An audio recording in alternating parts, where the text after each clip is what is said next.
Hello everybody, कक्षा 9 गणित में आपका स्वागत है। आज हम यूक्लिड की परिभाषाएं, अभिग्रहित और अभिधारणाएं देखेंगे। आज 34वां दिन, फटाफट से स्टार्ट करेंगे। तो हमने पिछले लेक्चर में क्या देखा था कि कैसे यूक्लिड ने ज्यामिति के अव्यवस्थित ज्ञान को इकट्ठा करा विभिन्न गणितज्ञों द्वारा, जो दिया गया था, और एक व्यवस्थित पुस्तिका में या एक ग्रंथ के रूप में लिख दिया, एलिमेंट्स। ठीक है, उस जो ग्रंथ था उसका नाम था एलिमेंट। उस ग्रंथ में 13 अध्याय थे और प्रत्येक अध्याय को पुस्तिका माना जाता है। ठीक है, अब हम यूक्लिड के दृष्टिकोण की चर्चा करेंगे इस पूरे अध्याय में और वर्तमान स्वरूप से जोड़ने का प्रयत्न करेंगे। ठीक है, ज्यामिति के मतलब अब हम क्या देखने वाले हैं, यूक्लिड की परिभाषाएं, अभिग्रहित और अभिधारणाएं। ठीक है, तो डायरेक्ट चलते हैं। तो इसमें लिखा हुआ है कि जो यूक्लिड था, यूक्लिड के समय में यूनानी गणितज्ञों ने ज्यामिति को उस विश्व का एक सिद्धांतीय प्रतिमान माना, यह सोचा जिसमें वे रहते थे। ठीक है, इसका मतलब जो गणितज्ञ थे उस समय, क्या कहते हैं, यूक्लिड के समय, तो जो उन्होंने मॉडल सोचा था ना, ज्योमेट्री को ऐसा मॉडल सोचा था कि जिस विश्व में वे रह रहे हैं तो वहीं के आसपास से उन्होंने विभिन्न अवधारणाएं बनाई। ठीक है, वही समझ लीजिए आप। ठीक है, एग्जाम्पल देखते हैं। जैसे तो यहाँ पे लिखा हुआ है, जैसे यहाँ पर एक ठोस या सॉलिड का आकार होता है, माप और स्थिति होती है तथा उसे एक स्थान से दूसरे स्थान तक ले जाया जा सकता है। इसकी परिसीमाएं पृष्ठ कहलाती है। ये आकाश के एक भाग को दूसरे भाग से पृथक करती है। इतना मतलब समझिए। ठीक है, बस आप इतना याद रखिए कि ठोस का एक आकार होता है, माप होती है और स्थिति होती है। ठीक है, अब देखो इसमें क्या लिखा है कि इनकी मोटाई नहीं होती, की मोटाई नहीं होती पृष्ठ की। ठीक है, पृष्ठ की मोटाई नहीं होती और पृष्ठों की परिसीमाएं या तो वक्र होंगी या सीधी रेखाएं होंगी और इन रेखाओं के सिरे एक बिंदु पर होते हैं। इसका मतलब क्या हुआ? ठीक है, इसके कहने का मतलब है कोई भी ठोस ले लेते, जैसे एक क्यूब ले लेते हैं। ठीक है, घन ले लेते एक। आपको पता है घन 2 स्क्वायर से मिलके बनता है। ठीक है, तो ये घन हो गया। तो घन की जो आप देख सकते हो इसमें क्या लिखा, घन की जो परिसीमाएं, यहाँ पे देखो परिसीमाएं मतलब जो सीमा होगी, जैसे ये और ये और ये और ये ऐसे करके ये सारे क्या स्क्वायर हुए। तो इन स्क्वायर को बोलते हैं हम पृष्ठ या सरफेस। ठीक है, अब देखो एक एक सरफेस को ले लेते हैं। एक एग्जांपल, एक स्क्वायर मान लो। ठीक है, चलो ये तो रेक्टेंगल बन गया, स्क्वायर बना लेते हैं। स्क्वायर, ठीक है, ये भी रेक्टेंगल ही है, चलो स्क्वायर मान लो, लगभग स्क्वायर ही दिख रहा है। ठीक है, अब ये जो सरफेस है इसे बोलते हैं पृष्ठ। ठीक है, अब इस पृष्ठ की कोई मोटाई नहीं होती और जो इनकी परिसीमाएं होती है, या तो ये स्ट्रेट लाइन, मतलब ये देख सकते हो सीधी रेखा हो सकती है, या वक्र हो सकता है। वक्र होगी तो आपको पता है क्या बन जाएगा हमारा, अगर ये वक्र होंगी तो आपका क्या बन जाएगा, एक सर्कल। ठीक है, आपका एक वृत्त बन जाएगा। ठीक है, आई होप आप समझ गए होंगे। तो ये उस समय की कुछ अवधारणाएं थी। अब देखो आगे कुछ बातें लिखी है, ठोसों से बिंदुओं, ठोस पृष्ठ रेखाएं बिंदु। ठीक है, यहाँ पे इन्हें कौन से देखो, ठोस पृष्ठ रेखाएं बिंदु तक 3 चरणों पर विचार कीजिए। मतलब इसका मैं यहाँ पे आपको डायरेक्ट बताता हूँ। ठीक है, क्या लिखा है इन्होंने। ठीक है, इन्होंने यहाँ पर एक नया कॉन्सेप्ट बताया है, डायमेंशन, विमा के बारे में। ठीक है, इनका कहने का मतलब है कि जो ठोस हुआ, जैसे ये हो गया, ये आपका होता है 3 विमीय या 3 डायमेंशन होता है ये। इसके पास लंबाई, चौड़ाई और ऊंचाई होती है। ठीक है, फिर उसके बाद जो आपके वो पृष्ठ मिला, ठीक है, ये होता है आपका द्विविमीय या 2 डायमेंशन। ठीक है, इसके बाद लंबाई और चौड़ाई होती है। ठीक है, फिर इसके बाद एक लाइन मिली हमें। ठीक है, वही है ना, देखो क्या लिखा, ठोस पृष्ठ रेखाएं और बिंदु। ठीक है, लाइन होता है आपका 1 डायमेंशन, इसके पास केवल लंबाई होती है। ठीक है, और फिर आपका आता है पॉइंट। ठीक है, पॉइंट का कोई डायमेंशन नहीं होता, 0 डायमेंशन। ठीक है, आई होप आप समझ गए होंगे कि 1D 2D 3D और 0D क्या होता है। ठीक है, अब 3D वे सारे ऑब्जेक्ट्स हुए जिन्हें आप छू सकते हो, आप रियल लाइफ में जिन्हें आप टच कर सकते हो अपने हैंड से ना, वो सारे ऑब्जेक्ट्स 3D हुए। 2D को आप छू नहीं सकते और 1D को भी नहीं छू सकते। ठीक है, अब देखो इसमें क्या लिखा है कि जो यूक्लिड थे उन्होंने इन सभी कथनों को संक्षिप्त रूप से परिभाषा के रूप में प्रस्तुत किया। उन्होंने अपनी पुस्तक, ये लिखा है उसने, उन्होंने अपने इन मतलब सभी परिभाषाओं को अपनी जो पुस्तक थी एलिमेंट की पुस्तक 1 में, मतलब पहली पुस्तक में 23 परिभाषाएं देकर किया। इनमें से कुछ परिभाषाएं नीचे दी जा रही है, ठीक है। तो हम कौन सा टॉपिक पढ़ रहे थे? यूक्लिड की परिभाषा, अभिगृहित और अभिधारणाएं। तो अब हम परिभाषाएं पढ़ेंगे, ठीक है। इतना थोड़ा सा इंट्रोडक्शन हो गया इसके बारे में भी। तो देखते हैं परिभाषा क्या क्या थी, आप इन सबको याद कर लेना, ठीक है। पहली थी, एक बिंदु वह है जिसका कोई भाग नहीं होता, ठीक है। सेकंड थी, एक रेखा या लाइन चौड़ाई रहित लंबाई, ठीक है, चौड़ाई नहीं होती, लंबाई होती है।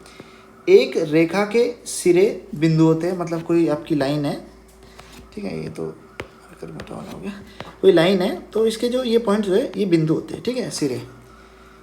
अगली आपकी, एक सीधी रेखा ऐसी रेखा है जो स्वयं पर बिंदुओं के साथ सपाट रूप से स्थित होती है, ठीक है। मतलब अगर कोई सीधी रेखा बोल रहे हो तो एक ऐसी रेखा है जो बिंदु के साथ बिल्कुल सपाट पर स्थित होते हैं, मतलब ये जैसे स्ट्रेट लाइन वाली, ठीक है। सीधी रेखा की परिभाषा दे दी उन्होंने, ठीक है।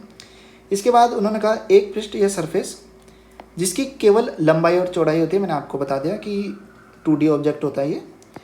सिक्स्थ था, पृष्ठ के किनारे रेखाएं होती है, जो कि मैंने आपको बता दिया कि पृष्ठ के जो किनारे होते हैं रेखाएं होती है, परंतु पृष्ठ की परिसीमाएं रेखा होती है, लेकिन ठोस की परिसीमाएं पृष्ठ होती है। ये भी ऊपर डिस्कस कर लिया था हमने, ठीक है। तब मेरे कहने का मतलब क्या कि जैसे आपका ठोस था, ठोस की परिसीमा क्या थी? आपकी पृष्ठ थी, ठीक है। कोई भी ठोस था आपका, इसकी परिसीमा क्या थी? पृष्ठ। और जो पृष्ठ होता है आपका ये पृष्ठ की परिसीमा क्या होती है? पृष्ठ की परिसीमा होती है लाइन, ठीक है। परिसीमा मतलब ये चारों ओर जो देख रहे हैं आप, बाउंड्री सी, इन्हें बोलते हैं हम परिसीमा। फिर इन्होंने जो 7वीं परिभाषा दी, इन्होंने कहा, एक समतल पृष्ठ ऐसा पृष्ठ है जो स्वयं पर सीधी रेखाओं के साथ सपाट रूप से स्थित होता है। प्लेन सरफेस का मतलब जो बिल्कुल सपाट हो, बिल्कुल सीधा हो, ठीक है। समतल पृष्ठ कुछ इस प्रकार का ये, ठीक है। अब ये आयत बोलते हैं वैसे, लेकिन ये समतल पृष्ठ भी हो आपका एक। अब देखो, आप इन सभी परिभाषाओं को गौर से देखो, आप इन सभी परिभाषाओं को जब गौर से पढ़ोगे तो आपको क्या पता चलेगा कि कुछ पद जैसे भाग, ठीक है, चौड़ाई, लंबाई, सपाट रूप से, जैसे देख रहे हो, बिंदु जिसका कोई भाग नहीं होता। अब भाग क्या है भाई? भाग के बारे में तो कोई चर्चा नहीं है, ठीक है। अगर हम भाग के बारे में चर्चा करें तो भाग वह है जो क्षेत्र घेरता है, ठीक है। फिर हमें क्षेत्र की परिभाषा देनी पड़ेगी, समझ रहे हो? तो इसका मतलब एक वस्तु को परिभाषित करने के लिए आपको अनेक वस्तुओं को परिभाषित करने की आवश्यकता होती है, ठीक है। देखो, ऐसे तो बहुत दिक्कत हो जाएगी ना। आप देखो, एक बिंदु को ले लो, पहली परिभाषा, इसमें लिखा है, एक बिंदु वह है जिसका कोई भाग नहीं होता। अब भाग क्या है भाई? भाग को तो परिभाषित नहीं किया इन्होंने। तो अगर ऐसे आप भाग को परिभाषित करो, भाग वह है जो क्षेत्र घेरता है, फिर क्षेत्र को परिभाषित करना पड़ेगा। ऐसे करके परिभाषाओं की एक श्रृंखला बन जाएगी, बहुत लंबी, मतलब परिभाषा निकलती जाएगी परिभाषाएं आपकी। इसी कारणवश गणितज्ञ ने यह सुविधाजनक पाया, जो गणितज्ञ थे हमारे, कि कुछ ज्यामितीय पदों को अपरिभाषित या अनडिफाइंड मान लिया जाए, ठीक है। इसलिए हम कभी भी परिभाषा याद करें तो कुछ पद इसमें होते हैं, उन्हें मान लिया जाता है परिभाषित, ठीक है। उन्हें हम परिभाषित नहीं करते, बस आप अंतर्ज्ञान का यूज़ करते हैं हम कि भाग का मतलब ये होगा, ठीक है। कॉमन सेंस लगाते हैं हम उस जगह। जैसे आपने सोच लिया ना, आपको पता है कि भाग मतलब क्षेत्र, कोई मतलब बिंदु वह है जिसका कोई क्षेत्र नहीं होता, क्षेत्रफल नहीं होता, ठीक है, बिंदु वह है। तो हमने कह दिया जिसका कोई भाग नहीं होता, मतलब हमने अपने अंतर्ज्ञान का यूज़ किया, अपने दिमाग का यूज़ किया है, ठीक है। और ऐसे ही कुछ बोल सकते हैं आप, कुछ वस्तुओं को हमने अपरिभाषित छोड़ दिया, ठीक है। तो इसमें लिखा है कि अगर आपको ऊपर दी हुई परिभाषा को अच्छी तरह समझना, या एक आपको बेहतर अंतर्ज्ञानात्मक आभास होना चाहिए, मतलब अंतर्ज्ञानात्मक आभास करिए, ठीक है। हम बिंदु की बात करेंगे। इसमें लिखा है कि बिंदु की अगर आप देखो तो हम बिंदु को एक सूक्ष्म बिंदु से निरूपित करते हैं, ऐसे निरूपित करते हैं। वैसे तो इसकी कोई विमा नहीं होती, लेकिन अब देखो हमने निरूपित किया है तो कुछ ना कुछ विमा तो अवश्य होगी, ठीक है। तो हम इसे 0 डायमेंशन मानते हैं, लिखा है, परंतु इस सूक्ष्म बिंदु की कुछ ना कुछ विमा अवश्य होती है, ठीक है, क्योंकि हम इसे निरूपित कर रहे हैं, ठीक है। अब देखो, इसमें लिखा है इसी प्रकार परिभाषा 2 में चौड़ाई और लंबाई का संदर्भ आता है। जैसे इसमें रेखा क्या होती है? चौड़ाई रहित लंबाई। अब चौड़ाई क्या है, लंबाई क्या है, नहीं पता, ठीक है। तो इनमें से किसी को पहले परिभाषित नहीं किया यूक्लिड ने ना। तो किसी भी विषय के अध्ययन को कुछ पदों के लिए हम अपरिभाषित छोड़ दिया है, रखा गया है, ठीक है, आप समझ सकते हो। इसी कारण किसी भी विषय के अध्ययन के लिए कुछ पदों को अपरिभाषित रखा गया है, ठीक है। आगे क्या कह रहा है कि इसीलिए ज्यामिति में हम बिंदु, रेखा और तल को अपरिभाषित शब्दों के रूप में मानकर चलते हैं। हमने इन्हें अपरिभाषित क्यों छोड़ दिया? क्योंकि हम इन्हें अंतर्ज्ञानात्मक शब्द मानना, मतलब हम इन्हें अपने अंतर्ज्ञान से महसूस कर सकते हैं, निरूपित कर सकते हैं, ठीक है। अपने दिमाग में सोच सकते हैं। बिंदु एकदम डॉट बन गया, रेखा एकदम लाइन बन गई एक सीधी, मतलब आपने बना ली दिमाग में ही, ठीक है। तो इस चक्कर में हमने इन्हें परिभाषित नहीं किया, यूक्लिड ने किया नहीं, ठीक है। हमने क्या, हम कौन होते हैं? देखो, आई होप आपने परिभाषा देख ली होंगी, आप इनको याद कर लेना, ठीक है। यूक्लिड की कुछ परिभाषाएं थी ये। देखो, यूक्लिड ने तो इन्हें कुछ शब्दों को परिभाषित नहीं किया, जैसे भाग को नहीं किया, लंबाई रहित, चौड़ाई इन्हें परिभाषित नहीं किया। सपाट रूप से क्या है इसका मतलब? उसने मतलब इन्हें फिक्स मान लिया, मतलब उसने इन्हें अपरिभाषित समझना बेहतर समझा। उसने सोचा इन्हें अगर हम परिभाषित ना करें तब भी हमारा काम चल जाता है, क्योंकि हम इन्हें अंतर्ज्ञान से अपने समझ सकते हैं आराम से, ठीक है। अंतर्ज्ञान मतलब आप कॉमन सेंस लगा ही सकते हो इतना। अब बात करते हैं हम अभिग्रहित और अभिधारणाओं की। देखो, अभिग्रहित और अभिधारणाओं को जानने से पहले मैं आपको एक बार परिशिष्ट एक पर लेकर चलना चाहूँगा, ठीक है। चलते, ठीक है। क्या होती है अभिधारणाएं और अभिग्रहित, देखेंगे हम अच्छी तरह, यहाँ पे समझेंगे। यहाँ पे अच्छी तरह समझा रखा है उन्होंने, मैंने आपको डिडक्टिव रीजनिंग समझा दिया है, ठीक है।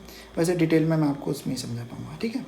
अब बात आती है गणित में जितने भी मतलब आप बोल सकते हो सिद्धांत या जो भी चीज़ प्रारंभ होती है वो कथन के साथ होती है गणित में ना। तो कथनों के साथ शुरू होती है। अब कुछ कथन सत्य होते हैं, कुछ असत्य होते हैं, कुछ के बारे में पता नहीं रहता, ठीक है। कुछ को हम सत्य मान लेते हैं। मतलब गणित में कथनों का बहुत महत्वपूर्ण योगदान है। अब देखो, कथन कैसे, इंसान अपने अंतर्ज्ञान से कथन सोचता है, ठीक है। अभी मैं आपको श्रीनिवास रामानुजम के बारे में बताऊंगा, उन्होंने कैसे अपने अंतर्ज्ञान से काफ़ी सारे कथन, ऐसे कथन खोज दिए जो कुछ सत्य थे, कुछ को सत्य किया गया बाद में, ठीक है। महान गणितज्ञ थे वो, भारतीय, आपको पता ही होगा, आगे लिखा हुआ है इसमें उनके बारे में। तो मैं आपको बताने चाह रहा हूँ प्रमेय, कंजेक्चर और अभिग्रहित के बारे में। जो संपूर्ण गणित है उसका निर्माण इन तीनों से हुआ है, ठीक है, कथनों से ही हुआ है। अब कथन कितने हो गए आपके? प्रमेय, कंजेक्चर और अभिग्रहित। अब ये क्या क्या होते हैं देखते हैं सबसे पहले, ठीक है। देखो, प्रमेय क्या है? उस गणितीय कथन को जिसकी सत्यता स्थापित कर दी गई है प्रमेय कहा जाता है। मतलब थ्योरम क्या होती है? जिसे हमने सत्य स्थापित किया, हमने प्रूफ किया है। कैसे प्रूफ किया? कुछ तो हमने डिडक्टिव रीजनिंग के यूज से प्रूफ किया, हमने नहीं, गणितज्ञों ने, ठीक है। तब आप समझ सकते हो इंसानों ने, ठीक है। तो डिडक्टिव रीजनिंग के यूज़ करके उन्होंने सत्यता सिद्ध करी, उनकी सत्यता। ऐसे कथन जिनकी सत्यता सिद्ध हो चुकी है उन्हें बोलते हैं हम प्रमेय। अब कंजेक्चर क्या होता है? कंजेक्चर वह कथन है जिसे हम अपने गणितीय ज्ञान और अनुभव, अर्थात गणितीय अंतर्ज्ञान, मतलब दिमाग, ठीक है, अपना लिखा है इसमें इंट्यूशन, ठीक है। गणितीय अंतर्ज्ञान, मतलब जो अंतर्ज्ञान है उसे इंट्यूशन बोलते हैं। अब इंट्यूशन क्या होता है कि आपको कुछ पता नहीं, आपके पास कोई मतलब कुछ नॉलेज नहीं, लेकिन आपने तब भी किसी चीज़ को समझ लिया, समझ लो, मतलब कॉमन सेंस, आपके दिमाग में इतनी शक्ति तो है ही, आप किसी चीज़ को समझ लो, वही आपका इंट्यूशन होता है। अब देखो, हमने देखा प्रमेय क्या होती है कि जिसकी सत्यता हम सिद्ध कर चुके होते हैं या कर दी गई होती है, प्रमेय हो जाती है। और वे कथन प्रमेय भी एक कथन है, कंजेक्चर भी एक कथन है। कंजेक्चर सत्य भी हो सकता है और असत्य भी। अगर कंजेक्चर को आप सत्य प्रूफ कर देते हो तो वो प्रमेय बन जाता है। असत्य है तो हम इस असत्य हो सकता है, ठीक है, कोई कंफर्म नहीं है सत्य, ठीक है। सत्य असत्य कोई कंफर्म नहीं होता कंजेक्चर में, लेकिन अगर हम सत्य प्रूफ कर देते हैं अपनी बुद्धिमत्ता का उपयोग करके तो हम इसे प्रमेय कहते हैं, ठीक है। मतलब कुल मिलाकर अगर हमें अपनी बुद्धि का उपयोग करना है बहुत अच्छी तरह, तो कंजेक्चर हमारा बुद्धि का काफ़ी अच्छा उपयोग कर देता है, क्योंकि इसे हमें प्रूफ करना पड़ता है या तो सत्य या असत्य, ठीक है।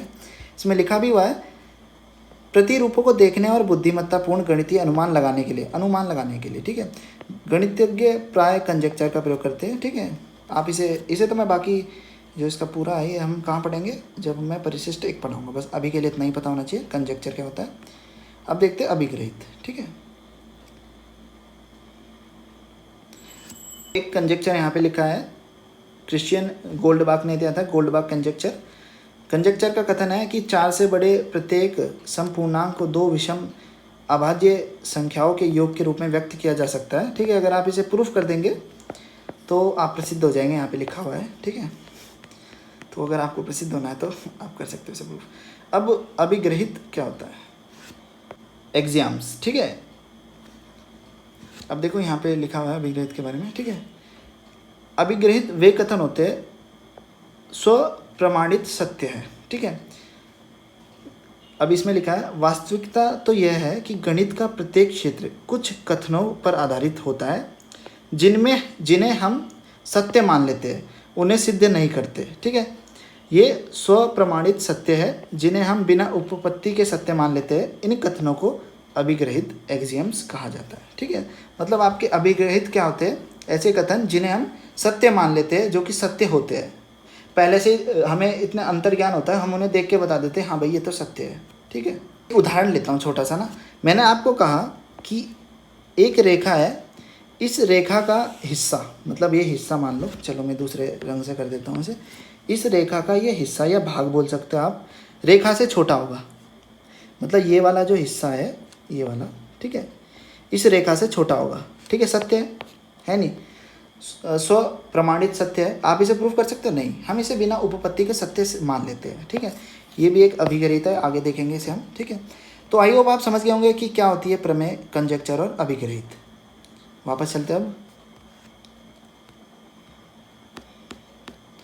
ठीक है,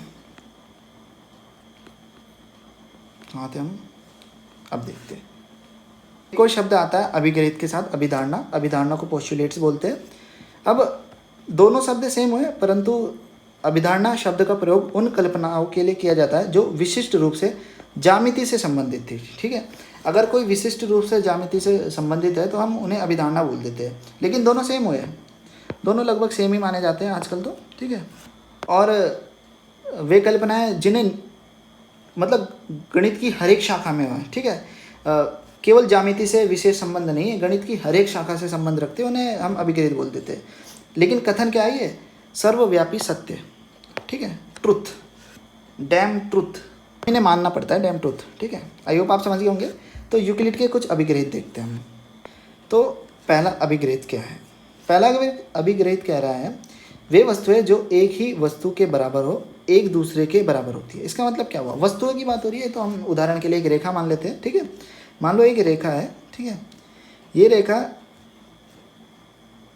ये जो लाल रंग की रेखा है इस नीली रंग की रेखा के बराबर है। ठीक है, भले ही बराबर ना माने, आप बराबर मान लो। ठीक है, और ये हरे रंग की भी रेखा इस नीले रंग की रेखा के बराबर है, मतलब ऐसे समझो इसके बराबर है।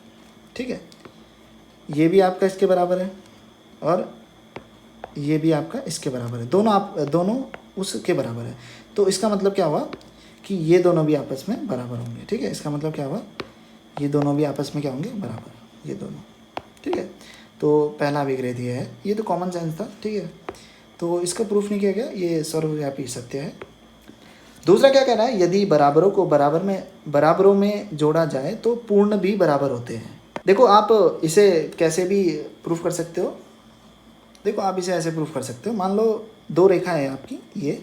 ठीक है, ये दोनों बराबर है आपस में, ऐसे ही ये और ये वाली आपस में बराबर है। जब आप इन दोनों को ऐड करते हो, नई रेखा बनाते हो, तो ऐसी रेखा बनी, ये जो दो नई रेखाएं बनेंगी ये भी आपस में बराबर होंगी। ठीक है, मतलब बराबरों को बराबरों में जोड़ोगे तो आपको बराबर मिलेगा। ठीक है, ऐसे समझ सकते हो आप इसे। ठीक है, आई होप आप समझ गए होंगे। तीसरा क्या कह रहा है? तीसरा कह रहा है यदि बराबरों को बराबरों में से घटा जाए तो शेषफल भी बराबर होते हैं। ठीक है, मतलब अब घटाने की बात होगी। मान लो ये दोनों बराबर थे, इसमें से ये बराबर घटाया गया। ठीक है, तो आपको जो मिलेगा ये आपस में बराबर होगा। ठीक है, आई होप आप समझ गए होंगे। आप अपने अंतर्ज्ञान का भी उपयोग कर सकते हो। ठीक है, अब चौथा क्या कह रहा है? वे वस्तुएं जो परस्पर संपाती हो, एक दूसरे के बराबर होती है। संपाती का मतलब समझते हैं। ठीक है, संपाती का मतलब क्या होता है? कहने क्या चाह रहा है कि वे वस्तुएं जो परस्पर संपाती हो, एक दूसरे के बराबर होती है। वस्तुओं की बात हो रही है, रेखाओं की नहीं हो रही है, लेकिन मैं आपको उदाहरण के तौर पर रेखाएं बता दे रहा हूँ। ठीक है, मान लो ये रेखा है, संपाती का मतलब होता है एक के ऊपर एक, कोइंसाइड बोलते हैं इन्हें। ठीक है, तो ये दो रेखाएं एक के ऊपर एक है, तो ये दोनों आपस में बराबर होंगी ना, कॉमन सेंस, ठीक है। तो वही कहना चाह रहा है वो। पांचवा का पूर्ण अपने भाग से बड़ा होता है, मतलब जो पूर्ण रेखा है आपकी ये अपने इस छोटे से भाग से बड़ी हुई। सही बात है, मान लो ये ए रेखा आपकी ए बी है, इसका भाग था सी बी, तो A B is greater than C B, ठीक है, इसका मतलब ये था। अब छठा क्या कह रहा है, एक ही वस्तु के दुगने परस्पर बराबर होते हैं। मतलब ये कोई वस्तु थी, मतलब ये कोई रेखा मान लो, वस्तु के रूप में मैं रेखा ले रहा हूँ, ठीक है, इसका दुगना किया, सेम इतना ही आगे बढ़ाया, ठीक है, तो ये परस्पर बराबर होंगे, मतलब ये और ये आपस में बराबर होंगे, ठीक है। आई होप आप समझ गए होंगे। सातवां कह रहा है, एक ही वस्तु के आधे परस्पर बराबर होते हैं, मतलब ये भी कॉमन सेंस ना, ये वस्तु है, इसका हाफ किया तो इसका जो आधा होगा वो भी परस्पर बराबर होगा, मतलब ये इसके बराबर होगा। आई होप आप समझ गए होंगे। तो ये थी यूक्लिड के कुछ अभिगृहित हमने देखे आज, ये 7 अभिगृहित थे, ठीक है। अब हम अभिधारणा की चर्चा अगली वीडियो में करेंगे, ठीक है। आई होप आपको समझ आया हो, अगर आपको कोई दिक्कत हो आप मुझसे टेलीग्राम पे पूछ लेना, ठीक है। अगर जल्दबाजी में मैंने किसी शब्द का उच्चारण में कुछ गलती कर दी उसके लिए क्षमा चाहूँगा। बाकी डाटा आपके सामने ही है, बुक है आपके सामने पूरी, आप एक बार बुक पढ़ लीजिएगा। वीडियो देखने के लिए धन्यवाद, मिलता है अगली वीडियो में। अगली वीडियो में हम देखेंगे यूक्लिड की अभिधारणाएँ, ठीक है। तो मिलता है अगली वीडियो में।